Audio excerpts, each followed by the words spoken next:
Hello buddies, నా పేరు Sai Chand Chilukuri. Welcome to Minds Academy, మన అకాడమీ.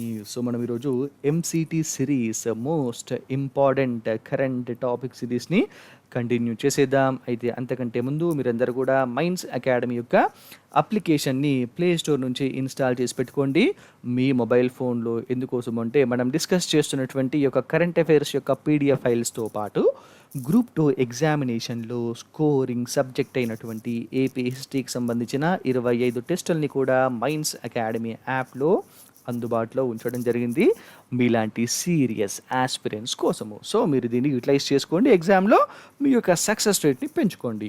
ఈరోజటి ఇంపార్టెంట్ కరెంట్ టాపిక్స్ మన ఎగ్జామినేషన్ పాయింట్ ఆఫ్ వ్యూలో చూసుకుంటే, కోవిడ్ వల్ల దాదాపుగా 66.60 లక్షల ఉద్యోగాలకు కోత పడడం జరిగింది అని చెప్పేసి ఒక సర్వేలో తెలవడం జరిగిందనమాట. ఏంటి ఆ సర్వే, దాన్ని ఎవరు రిలీజ్ చేశారు అని చూసుకుంటే, కరోనా కారణంగా ఈ సంవత్సరం మే నుంచి ఆగస్టు, అంటే 2020 సంవత్సరం మే నుండి ఆగస్టు మధ్యకాలంలో centre for monitoring Indian economy అనేటువంటి సంస్థ, సిఎంఐఈ అనేటువంటి సంస్థ 28th wave of consumer pyramids house holds అనేటువంటి పేరుతోటి ఒక సర్వే చేయడం జరిగిందనమాట. ఈ సర్వేలో ప్రభుత్వ సంస్థలలో పనిచేస్తున్నటువంటి దాదాపు 66 లక్షల మంది వైట్ కాలర్ వృత్తి నిపుణులు అంటే ఎవరు? సాఫ్ట్వేర్ ఇంజనీర్లు, అనలిస్టులు, అకౌంటెంట్లు, సో ఈ విధమైనటువంటి ఉద్యోగాలు చేసేటువంటి వాళ్ళు అనమాట. సో ఈ విధంగా 66 లక్షల మంది వైట్ కాలర్ వృత్తి నిపుణులు తమ యొక్క ఉద్యోగాల్ని కోల్పోవడం జరిగింది ఈ యొక్క కరోనాను ఈ యొక్క లాక్డౌన్ని ఎత్తేసినటువంటి తర్వాత. ఏ టైంలో? మే నుండి ఆగస్టు మధ్యకాలంలోనే ఈ విధంగా జరిగిందని చెప్పేసి ఈ సర్వేలో తెలిసిందనమాట. అయితే దీంట్లో స్వయం ఉపాధితో పాటు సొంతంగా కొనసాగుతున్నటువంటి వృత్తి నిపుణులు ఎవరైతే ఉన్నారో వాళ్ళెవరు కూడా ఈ యొక్క లిస్టులో లేరు. సో కేవలము డిపెండెంట్గా అంటే జాబ్ చేస్తున్నటువంటి వాళ్ళు మాత్రమే ఈ యొక్క 66.60 లక్షల మందిలో ఉండడం అనేది జరిగిందనమాట. వాళ్ళ యొక్క ఉద్యోగాలలోనే కోతపడటం జరిగింది. సో 2019 సెప్టెంబర్ నుంచి డిసెంబర్ నాటికి వీరి యొక్క సంఖ్య ఎంత ఉంది అంటే 1.87 కోట్ల మంది ఉద్యోగాల్లో ఉండగా, లాక్డౌన్ ప్రభావం కారణంగా వీరి సంఖ్య కొద్దిగా తగ్గడం జరిగిందనమాట. ఆ తర్వాత అంటే లాక్డౌన్ని ఎత్తేసిన తర్వాత మే నుంచి ఆగస్టు మధ్యకాలంలో వీరి సంఖ్య దాదాపు 1.22 కోట్లకు తగ్గిపోవడం జరిగింది. సో గత 4 సంవత్సరాల కాలంలో సృష్టించినటువంటి అన్ని ఉద్యోగాలు కూడా కోల్పోవడం జరిగిందనమాట. సో పూర్తిగా ఒకవేళ ఈ యొక్క వైట్ కాలర్ వృత్తి నిపుణులు మాత్రమే కాకుండా అన్ని సెక్టార్స్లో ఉన్నటువంటి నిరుద్యోగిత అంటే లాక్డౌన్ టైంలో ఆ తర్వాత పోయినటువంటి ఉద్యోగాల్ని కలుపుకుంటే ఇది మొత్తం కూడా 1.16 కోట్లకు చేరడం అనేటువంటి జరుగుతుందన్నమాట. అంటే 1.16 కోట్ల ఉద్యోగాలు కోల్పోవడం జరిగింది ఈ కరోనా కారణంగా. అయితే ఇక్కడ చిన్నగా అంటే కొద్దిగా మెల్ల, గుడ్డిలో కాస్త మెల్ల అని చెప్పి అంటారు కదా. సో అలా చూసుకుంటే ఏంటి అంటే, ఆఫీసులలో పనిచేసేటువంటి క్లర్కులు and secretaries, BPO, KPO, data entry operators ఉంటారు కదా. సో ఈ విధంగా ఉన్నటువంటి వాళ్ళకి ఏంటి అంటే వర్క్ ఫ్రమ్ హోమ్, ఇంటి నుంచే పనిచేసేటువంటి వెసులుబాటు ఉండడంతో వీరిపైన కరోనా యొక్క ప్రభావము అంతగా పడలేదు. వీళ్ళ జాబ్స్ ప్రస్తుతానికి కంటిన్యూ అవుతున్నాయి సేఫ్గానే అని చెప్పేసి ఈ సర్వేలో తేలడం జరిగింది. మన ఎగ్జామినేషన్ పాయింట్ ఆఫ్ వ్యూలో ఇంపార్టెంట్, మోస్ట్లీ ఇన్ మెయిన్స్. అంటే ఈ యొక్క కరోనా యొక్క ఎఫెక్ట్ నిరుద్యోగిత పైన, దేశ ఎకానమీ పైన ఏ విధంగా పడింది అనేటువంటి క్వశ్చన్ వచ్చినప్పుడు ఈ సర్వేని మెన్షన్ చేసి ఎంతమంది ఉద్యోగాలు కోల్పోయాయి సంఘటిత రంగాన్ని, అసంఘటిత రంగాన్ని, ఇది ఏ విధంగా దెబ్బతీసింది, మన దేశ ఆర్థిక వ్యవస్థకు ఏ విధమైనటువంటి నష్టాన్ని చేకూర్చింది అనే పాయింట్ ఆఫ్ వ్యూలో ఈ యొక్క ఎస్సేని మనం రాసుకోవచ్చు అనమాట. సో దాంట్లో ఇక్కడ ఇచ్చినటువంటి మెన్షన్ చేసినటువంటి కొన్ని పాయింట్స్ యాడ్ చేస్తే ఎగ్జామినర్ని మనం ఖచ్చితంగా ఇంప్రెస్ చేయగలుగుతాం మన ఆన్సర్ తోటి. ఓకే, నెక్స్ట్ టాపిక్ చూద్దాం. గ్లోబల్ ప్రిపేర్డ్నెస్ మానిటరింగ్ బోర్డు యొక్క నివేదిక అనేది రావడం జరిగిందనమాట. ఏంటి నివేదిక, దీనిలో ఏం మెన్షన్ చేశారు అంటే, కోవిడ్ని నివారించేటువంటి వ్యాక్సిన్ కోసము ప్రపంచం మొత్తం కూడా ఎదురు చూస్తుందన్నమాట. ప్రపంచంలో ఉన్నటువంటి ప్రతి ఒక్క వ్యక్తి కూడా ఎప్పుడు వ్యాక్సిన్ వస్తుందా అని చెప్పేసి ఎదురు చూస్తూనే ఉన్నారు. అది వస్తే వ్యాక్సిన్ వేసేసుకుందాం, మన పని మనం హాయిగా చేసుకుందామని. కానీ ఈ యొక్క వ్యాక్సిన్ కనుక అందుబాటులోకి వస్తే, ఇందులో సపోజ్ ఒక 100 వ్యాక్సిన్లు వచ్చాయనుకోండి, 100 డోసులు వస్తే దీనిలో 88 డోసులు కేవలం ఒక 5 దేశాల దగ్గర మాత్రమే ఉండిపోయే ప్రమాదం ఉంది అని చెప్పేసి ఈ యొక్క గ్లోబల్ ప్రిపేర్డ్‌నెస్ మానిటరింగ్ బోర్డ్ తన యొక్క నివేదికలో మెన్షన్ చేయడం జరిగిందనమాట. సో, రిమైనింగ్ ఎంత ఉంటుందంటే 12 మాత్రమే ఉంటాయి కదా! ఈ 12 డోసులు మాత్రమే మిగిలినటువంటి దేశాలకు అందుబాటులో ఉంటాయి అని చెప్పేసి చెప్తుందనమాట. ఎందుకు? ఏ విధంగా అంటే ప్రపంచంలోని 50% దేశాలకు కేవలం 12% వ్యాక్సిన్‌లు మాత్రమే అందుబాటులో ఉంటాయని, 5, 6 దేశాలకు మిగతా 88% వ్యాక్సిన్‌లు కొనుగోలు చేయడానికి ముందే ఒప్పందాలు కుదుర్చుకోవడంతోటి ఈ పరిస్థితి ఏర్పడింది అని చెప్పేసి ఈ యొక్క జీపీఎంబీ గ్లోబల్ ప్రిపేర్డ్‌నెస్ మానిటరింగ్ బోర్డ్ తన యొక్క నివేదికలో పేర్కొనడం అనేటువంటిది జరిగిందనమాట. ఈ యొక్క జీపీఎంబీ నివేదిక ప్రకారము తొలి దశలో భాగంగా ప్రపంచవ్యాప్తంగా తయారయ్యేటువంటి కోవాక్స్. ఏంటి కోవాక్స్ అంటే మన ఆక్స్ఫర్డ్ యూనివర్సిటీ తయారు చేస్తుంది కదా! ఆక్స్ఫర్డ్ యూనివర్సిటీ అండ్ ఆస్ట్రాజెనెకా అనేటువంటి రెండు జాయింట్‌గా ఈ కోవిడ్‌కి వ్యాక్సిన్‌ని రూపొందిస్తున్నాయన్నమాట. దాని పేరే కోవాక్స్. ప్రపంచంలో దీన్ని కోవాక్స్ అనేటువంటి పేరుతో రిలీజ్ చేస్తుంటే మన ఇండియాలో మాత్రము కోవిషీల్డ్ అనేటువంటి పేరుతోటి ఆక్స్ఫర్డ్ యూనివర్సిటీ రిలీజ్ చేస్తున్నారనమాట. ఇక్కడ ఎవరు? సీరం ఇన్స్టిట్యూట్ ఆఫ్ ఇండియా అనేటువంటి ఫార్మా సంస్థ అది వ్యాక్సిన్లు తయారు చేస్తుంది. సో, దాన్ని మన ఆస్ట్రాజెనెకా అండ్ ఆక్స్ఫర్డ్ యూనివర్సిటీ వాళ్ళు తయారు చేసినటువంటి ఈ వ్యాక్సిన్ని ఇండియాలోకి తీసుకొస్తుంది ఆ కంపెనీ అనమాట. సో, ఈ యొక్క కోవాక్స్ డోసులలో దాదాపు 88% India, European union, America, China, Brazil, UK, Australia ఈ దేశాలు కొనుగోలుకు ఒప్పందాలు కుదుర్చుకోవడం జరిగింది అని చెప్పేసి చెప్తుందన్నమాట ఈ యొక్క జీపీఎంబీ రిపోర్ట్లో. సో, మిగిలినటువంటి 52% ప్రపంచం ఏదైతే ఉందో, ఎందుకోసం 52% మరి ఇక్కడ 5, 6 దేశాలు ఉన్నాయి కదా అంటే మీరు ఇక్కడ గమనించండి. ఈ దేశాలలో ఉన్నటువంటి జనాభాని ఆల్మోస్ట్ 50% ప్రపంచ జనాభాకు సమానం అనమాట. సో, ఇక్కడ గమనిస్తే మరి ఇక్కడ ఉన్నటువంటి 50% ప్రపంచ జనాభాకు ఈ దేశాల్లో ఉన్నటువంటి వారికి 88% అంటే ఇంత భారీ స్థాయిలో వ్యాక్సిన్లు అవసరమైనప్పుడు మిగతా 50% ప్రపంచ జనాభాకు కూడా ఇదే స్థాయిలో మరి వ్యాక్సిన్లు అవసరం కదా! మరి అట్లాంటప్పుడు అంత భారీ స్థాయిలో కాకుండా కేవలం 12% వ్యాక్సిన్లను అందుబాటులో ఉంచితే అది ఇన్ఈక్వాలిటీకి దారి తీసేటువంటి అవకాశం ఉంటుంది కదా! పేద ధనిక దేశాల మధ్య మరింతగా అసమానతలు పెట్టరేగేటువంటి అవకాశం ఉంటుంది కదా! దాని యొక్క ఎఫెక్ట్ ముందు భద్రతా కారణాలకు కూడా దారి తీసేటువంటి ప్రమాదం ఉంటుంది కదా అనేది ఈ యొక్క జీపీఎంబీ తన యొక్క రిపోర్ట్లో మెన్షన్ చేయడం జరిగిందనమాట. సో, ఈ యొక్క 12% డోసులు మాత్రమే 50% ప్రపంచానికి మిగులుండటంతో వ్యాక్సిన్ అందుబాటులో లేనటువంటి దేశాలలో కోవిడ్ అనేటువంటిది మరింతగా పెరిగి అది వ్యాక్సిన్ తీసుకున్నటువంటి దేశాలపైన కూడా ప్రభావాన్ని చూపిస్తుంది అని చెప్పేసి ఈ జీపీఎంబీ తన నివేదికలో తెలపడం జరిగిందనమాట. మరి జీపీఎంబీ అంటే ఏంటి అంటే ఈ గ్లోబల్ ప్రిపేర్డ్నెస్ మానిటరింగ్ బోర్డ్ అనేటువంటిది WHO వరల్డ్ హెల్త్ ఆర్గనైజేషన్లో ఉన్నటువంటి ఒక వింగ్ అనమాట. దానికి ఒక అనుబంధ సంస్థ.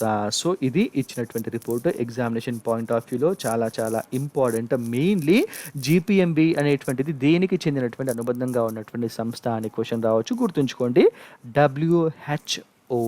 ఓకే, నెక్స్ట్ ఎన్ఐసిపై సైబర్ దాడి చేయడం జరిగిందనమాట. సైబర్ అటాక్ జరిగింది. ఏంటి ఎన్ఐసి అంటే ప్రభుత్వంలోని కీలక వ్యక్తులు అయిన దేశ పౌరులు దేశ భద్రతకు సంబంధించి అత్యంత సున్నితమైనటువంటి సమాచారం నిక్షిప్తమై ఉండేటువంటి కీలక కేంద్ర ప్రభుత్వ విభాగమైనటువంటి నేషనల్ ఇన్ఫర్మేటిక్స్ సెంటర్ అనమాట. సో, అదే ఎన్ఐసి. ఈ యొక్క ఎన్ఐసికి చెందినటువంటి కంప్యూటర్ల పైన మాల్వేర్ అటాక్ అనేటువంటిది చేయడం జరిగింది. సో, ఇక NIC electronics and information technology మంత్రిత్వ శాఖ పరిధిలో పనిచేస్తుందన్నమాట.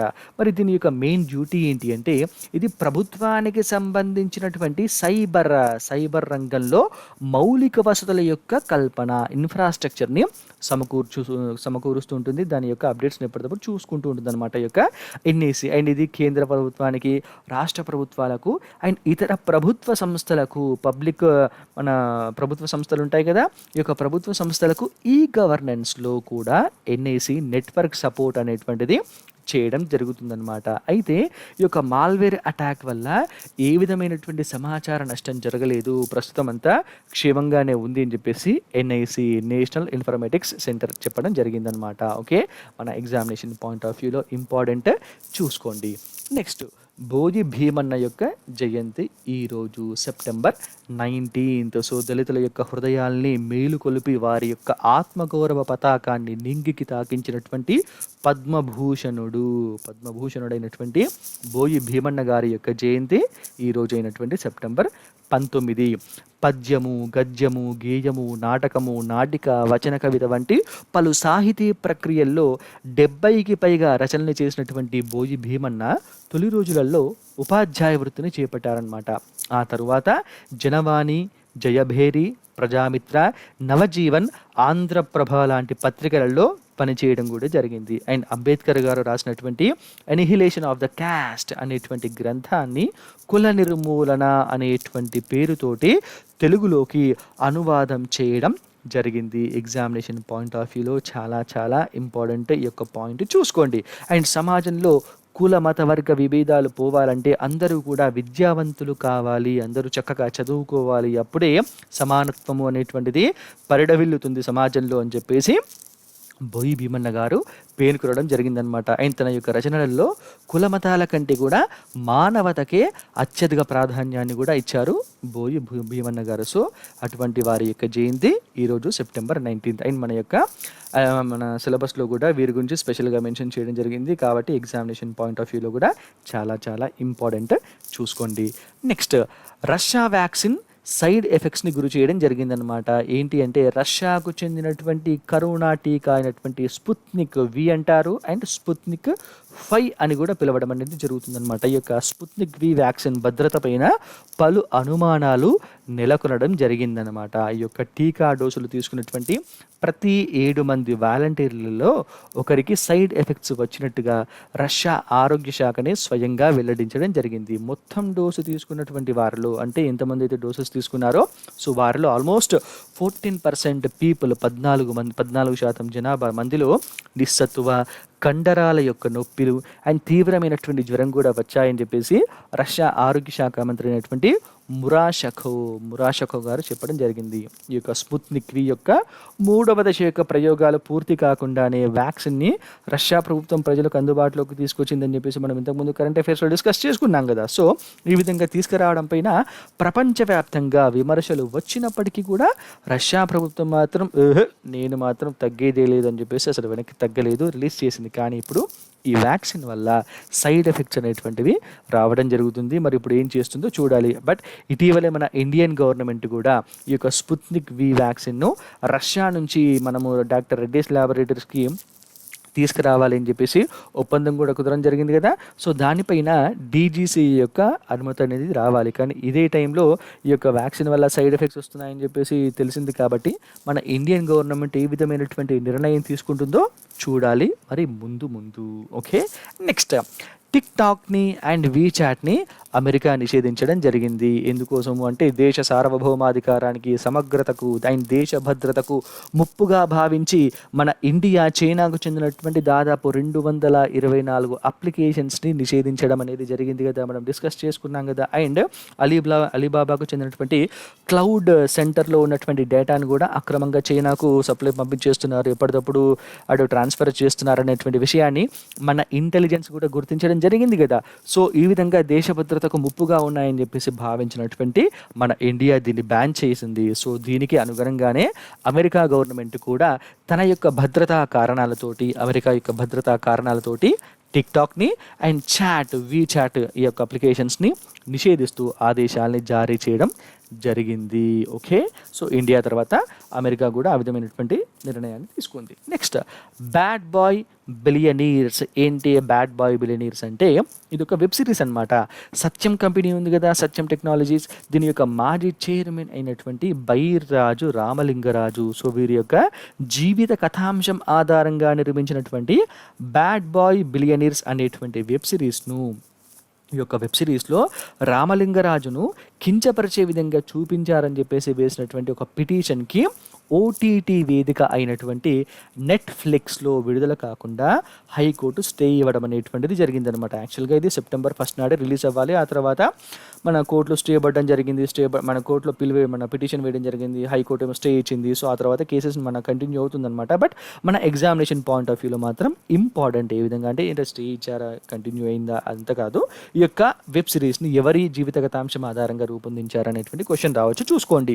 సత్యం యొక్క మాజీ చైర్మన్ అయినటువంటి బైర్రాజు రామలింగరాజు. సో, వీరి యొక్క జీవిత కథాంశం ఆధారంగానే ఈ యొక్క బ్యాడ్ బాయ్ బిలియనీర్స్ అనేటువంటి వెబ్ సిరీస్‌ని రూపొందించడం జరిగింది.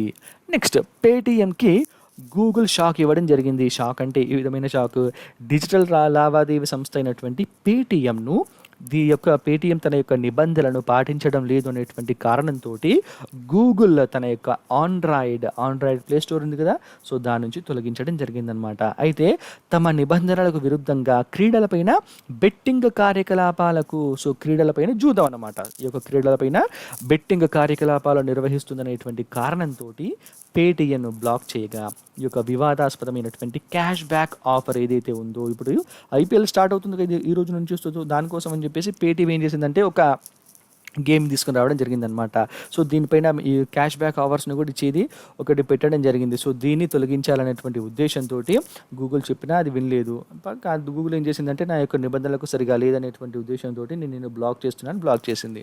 సో బ్లాక్ చేయగానే పేటీఎం ఏం చేసింది, ఈ యొక్క క్యాష్ బ్యాక్ ఆఫర్ని తీసేయడం అనేది జరిగిందనమాట. సో తీసేయగానే మళ్ళీ ఈ యొక్క అప్లికేషన్ తిరిగి ఈ యొక్క ఆండ్రాయిడ్ ప్లే స్టోర్లో వినియోగదారులకు అందుబాటులోకి రావడం జరిగింది. ఓకే, నెక్స్ట్ ఫ్లోరైడ్ నుంచి తెలంగాణకు విముక్తి లభించింది అని చెప్పేసి ఎవరు చెప్తున్నారంటే కేంద్ర మంత్రి వర్యుడు సాక్షాత్తుగా చెప్పడం జరిగిందనమాట. సో తెలంగాణలో 2015 ఏప్రిల్ 1 నాటికి దాదాపుగా 697 ఫ్లోరైడ్ ప్రభావిత ఆవాసాలు ఉండగా 2020 ఆగస్టు 1 నాటికి ఇవి 0కు చేరడం జరిగింది. అండ్ ఇదే టైంలో ఆంధ్రప్రదేశ్లో ఈ యొక్క సంఖ్య, ఫ్లోరైడ్ ప్రభావిత ఆవాసాల యొక్క సంఖ్య 402 నుంచి 111 ఆవాసాలకు తగ్గిందని చెప్పేసి పార్లమెంట్లో జలశక్తి సహాయ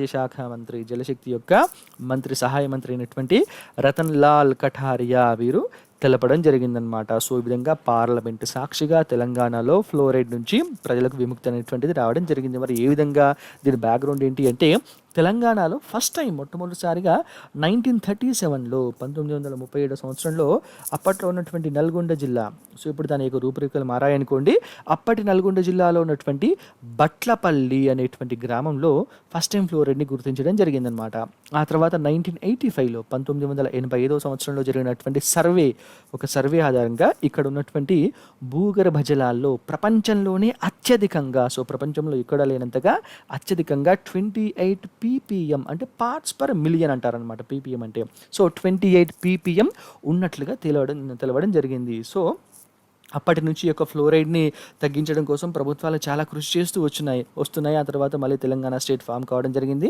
సో తెలంగాణ స్టేట్ ఏర్పడ్డ తర్వాత తెలంగాణ స్టేట్ గవర్నమెంట్ ఏం చేసిందంటే మిషన్ భగీరథ అనేటువంటి ఒక ప్రోగ్రామ్ని తీసుకొని రావడం జరిగింది. సో ఈ యొక్క మిషన్ భగీరథ ఏంటి అంటే ఇంటింటికి నల్లా కనెక్షన్స్ని ఇవ్వడం అనమాట. సో ఈ విధంగా కనెక్షన్స్ని ఇవ్వడంతో అక్కడ ఉన్నటువంటి ఫ్లోరైడ్ వాటర్ని తాగేటువంటి పరిస్థితి స్థానికంగా ఉన్నటువంటి ప్రజలు కలగలేదు. సో చక్కటి పరిశుద్ధమైనటువంటి నీటిని తాగారు. ఫ్లోరైడ్ నుంచి పూర్తి స్థాయిలో వారు విముక్తులు కావడం జరిగింది. ఓకే, ఎగ్జామినేషన్ పాయింట్ ఆఫ్ వ్యూలో ఇంపార్టెంట్, చూసుకోండి. నెక్స్ట్ పార్లమెంట్ యొక్క సమాధానాలు, అంటే పార్లమెంట్లో సభ్యులు అడిగినటువంటి ప్రశ్నలకు పార్లమెంట్లో కేంద్ర మంత్రులు ఇచ్చినటువంటి సమాధానాలు మనం చూసుకుందాం. మన ఎగ్జామినేషన్ పాయింట్ ఆఫ్ వ్యూలో మేమేంటి చూసుకుంటే, కోవిడ్ కారణంగా భారత్లో ఉన్నటువంటి మీడియా అండ్ ఎంటర్టైన్మెంట్ పరిశ్రమ ఆదాయం దాదాపు 16% పడిపోయింది అని చెప్పేసి కేంద్ర మంత్రి తెలపడం జరిగింది. జనరల్గా ఏమనుకుంటారంటే, కోవిడ్ టైంలో అందరు ఇంట్లోనే ఉన్నారు కదా, సో అన్ని యొక్క టీవీ ఛానల్స్ యొక్క టీఆర్పీ రేటింగ్ బాగా పెరిగిపోయి ఉండొచ్చు అని చెప్పేసి అనుకుంటారు. కానీ చిన్నగా ఆలోచిస్తే ఏంటి అంటే, ఎక్కడిదక్కడ కంప్లీట్గా షూటింగ్స్ అనేటువంటివి ఆగిపోవడం జరిగింది. సో సీరియల్స్ ఆగిపోయినాయి, సినిమా లేవు, థియేటర్స్ ఓపెన్ కాలేదు. సో ఈ విధంగా దాదాపు 16% 16% ఏంటి మీడియా పరిశ్రమకు అండ్ ఎంటర్టైన్మెంట్ పరిశ్రమకు నష్టం రావడం జరిగింది. అండ్ జాతీయ నేర నివేదిక బ్యూరో, సో జాతీయ నేర నివేదిక బ్యూరో ప్రకారము 18 నుంచి 30 సంవత్సరాల వయసులో ఉన్నటువంటి వారిలో ఆత్మహత్యలు చేసుకుంటున్న వారి సంఖ్య ఎక్కువగా ఉంది అని చెప్పేసి మన పార్లమెంట్లో సభ్యులు చెప్పడం జరిగిందనమాట. సో దీనిలో రాష్ట్రాల వారీగా చూసుకుంటే ప్రతి 1,00,000 మందికి సిక్కింలో దాదాపు 33.1% మంది, తర్వాత ఛత్తీస్గఢ్లో 26.4%, కేరళలో 24.3%, తెలంగాణ స్టేట్, మన తెలుగు స్టేట్ అయినటువంటి తెలంగాణ స్టేట్లో 20.6% తోటి తొలి 4 స్థానాల్లో నిలవడం జరిగిందనమాట. ఏంటి 18 సంవత్సరాల నుంచి 30 సంవత్సరాల మధ్యలో ఆత్మహత్యలు చేసుకుంటున్నటువంటి యువతలో ఏ స్టేట్స్లో ఎక్కువగా ఆత్మహత్య చేసుకుంటున్నారంటే ఫస్ట్ ప్లేస్లో సిక్కిం, సెకండ్ ప్లేస్లో ఛత్తీస్గఢ్, థర్డ్ ప్లేస్లో కేరళ అండ్ ఫోర్త్ ప్లేస్లో తెలంగాణ స్టేట్ ఉండడం జరిగింది. సో ఇక ఈ పర్టికులర్ ఏజ్ ఏదైతే ఉందో ఈ ఏజ్లోనే ఆత్మహత్యలు ఎక్కువగా జరుగుతున్నాయి అని చెప్పేసి కూడా ఈ యొక్క ఎన్సీఆర్బీ రిపోర్ట్లో తెలవడం జరిగిందనమాట. మన ఎగ్జామినేషన్ పాయింట్ ఆఫ్ వ్యూలో ఇంపార్టెంట్. అండ్ దీని ఇక్కడ గమనిస్తే మనందరికీ అర్థమవుతుంది ఏంటి అంటే ఈ పర్టికులర్ ఏజ్ గ్రూప్ ఏదైతే ఉందో అడాలసెంట్ ఏజ్ నుంచి యూత్ ఏజ్ అనేటువంటిది అనమాట ఇది. సో 18 to 30 అంటే సో ఈ ఏజ్లో ఉన్నటువంటి వాళ్ళు ప్రాపర్ సెటిల్మెంట్ కోసం ప్రయత్నాలు చేస్తున్నటువంటి వయస్సు. కానీ ఈ యొక్క ప్రెషర్స్ని తట్టుకోలేక వీళ్ళందరూ అంటే జీవితంలో ప్రాపర్ సెటిల్మెంట్ లేకపోవడం కావచ్చు, లేకపోతే వేరే అడ్డదారులు పట్టడం కావచ్చు, అంటే చుట్టూ ఉన్నటువంటి పరిస్థితుల ప్రభావంతో ఆ యొక్క పరిస్థితుల ప్రభావానికి లోనయ్యి చాలా మెంటల్గా టెన్షన్స్ని తీసుకుంటూ వాళ్ళు ఆత్మహత్యలు చేసుకుంటున్నట్టుగా ఈ యొక్క ఎన్సీఆర్బీ రిపోర్ట్లో మెన్షన్ చేయడం జరిగిందనమాట. చూసుకోండి, మన ఎగ్జామినేషన్ పాయింట్ ఆఫ్ వ్యూలో ఇంపార్టెంట్. నెక్స్ట్ 2023 నాటికి దేశంలో అంటే మీజల్స్ అండ్ రుబెల్లా ఈ యొక్క 2 వ్యాధుల్ని నిర్మూలించాలని చెప్పేసి ఆగ్నేయాసియా దేశాలతో పాటు మన భారతదేశం కూడా టార్గెట్గా పెట్టుకోవడం జరిగింది. ఎప్పటి వరకు? 2023 వరకు. నెక్స్ట్, లాక్డౌన్ టైంలో జాతీయ గ్రామీణ ఉపాధి హామీ పథకం కింద దేశవ్యాప్తంగా గిరాకీ అనేటువంటిది పెరగ్గా తెలంగాణలో మాత్రము భారీగా తగ్గడం జరిగింది. ఈ యొక్క ఎంజీ నరేగా అనేటువంటి ప్రోగ్రాం కింద చేసేటువంటి పనులలో భాగంగా. సో గత ఏడాది ఏప్రిల్ ఆగస్టు మధ్య కాలంతో పోలిస్తే ఈ సంవత్సరం మన తెలంగాణ స్టేట్లో -47%, దాదాపు 47% తగ్గుదల అనేది నమోదైంది. మరి మన ఆంధ్రప్రదేశ్లో చూసుకుంటే 22.35% పెరగడం జరిగింది. మరి జాతీయ స్థాయిలో ఎంత పెరిగింది గత సంవత్సరంతో పోలిస్తే అంటే 41.80% పెరుగుదల అనేది నమోదు కావడం జరిగింది. అయితే ఇక నోట్ని పెట్టాను చూడండి, అదేంటి అంటే దేశంలో ఆల్మోస్ట్ అన్ని స్టేట్స్ని మనం కవర్ చేసుకుంటే అన్ని స్టేట్స్లో యొక్క ఎంజీ నరేగా కింద పనుల యొక్క శాతం పెరిగింది. కానీ మన యొక్క 4 రాష్ట్రాలలో మాత్రమే ఈ యొక్క ఎంజీ నరేగా కింద పనులు చేసేటువంటిది తగ్గడం జరిగిందనమాట. అదేంటి ఏ స్టేట్స్ అని చూస్తే మహారాష్ట్రలో -1.30% తగ్గడం జరిగింది. అండ్ అసోంలో -21%, తర్వాత తమిళనాడు -3.75% కాగా తెలంగాణ స్టేట్లోనే అత్యధికంగా -47.2% తగ్గడం జరిగింది. సో ఈ విధంగా ఎంజీ నరేగా అనేటువంటి ప్రోగ్రాం దేశవ్యాప్తంగా అన్ని రాష్ట్రాల్లో పెరుగుదల నమోదు చేసిన 4 రాష్ట్రాల్లోనే తరుగుదల అనేది నమోదు చేయడం జరిగింది. పనిని కల్పించడంలో కావచ్చు, పనులు చేయడంలో ముందుకు వచ్చేటువంటి వాళ్ళు తగ్గడంలో కావచ్చు. అవి ఏమిటి అంటే Assam, Maharashtra, Tamil Nadu and Telangana state. So ఇవి ఈ రోజుకి చెందినటువంటి మోస్ట్ ఇంపార్టెంట్ కరెంట్ టాపిక్స్ మన ఎగ్జామినేషన్ పాయింట్ ఆఫ్ వ్యూలో. మీకు ఈ కరెంట్ అఫైర్స్ యొక్క పీడిఎఫ్ ఫైల్స్ కావాలి అనుకుంటే మీరు మైండ్స్ అకాడమీ అప్లికేషన్ని ప్లే స్టోర్ నుంచి ఇన్స్టాల్ చేసి పెట్టుకోండి మీ మొబైల్ ఫోన్లో. అండ్ మన మైండ్స్ అకాడమీకి టెలిగ్రామ్ ఛానల్ కూడా ఉంది.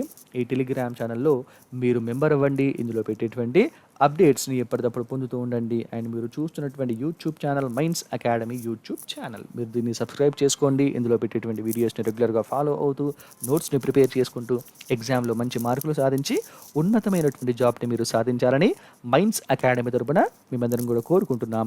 All the very best. Thank you so much.